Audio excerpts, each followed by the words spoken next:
மாட்டார் ஐயா இளையராஜா. அது சாமி கும்பிடுவாரு, கவிச்சு சாப்பிட மாட்டாரு, குடிச்சிட்டு தான் வருவாரு, எல்லாம் பண்ணுவாரு. அவர் பறையன், நான் ஐயன். புரியுதா? இந்த வேறுபாடு புரியுதா? சமூகம் எப்படி கட்டமைச்சிருக்கு பாருங்க. இப்ப யாரு உயர்ந்தவர்? எது உயர்ந்தது? எதன் அடிப்படையில் நம்ம அதை பார்க்கிறோம்?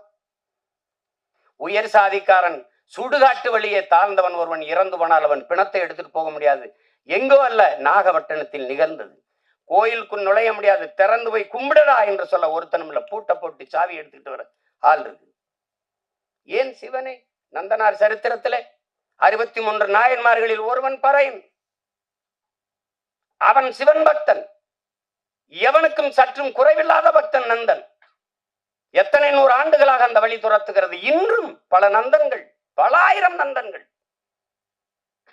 நந்தன் வெளியிலே 63 நாயன்மார்களில் ஒருவன் சிவன் கோயிலுக்கு வெளியிலே சிவனை வழிபட தவிக்கிறான். எல்லோரும் உள்ளே. நந்தி அங்கே நிற்கிறது, சிவனை வழிபட மறைக்கிறது. நந்தனுக்கு சிவன் தெரியாமல் நந்தி மறைக்கிறது. அதை பார்த்த சிவன் நந்தியை நகர்த்தி வைத்தான் என்பது வரலாறு, கதை. அப்போது என்ன கேட்க தோண்டும்?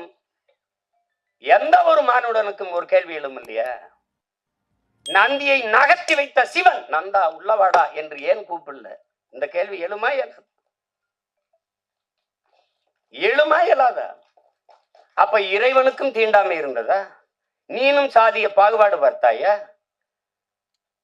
பாருங்க,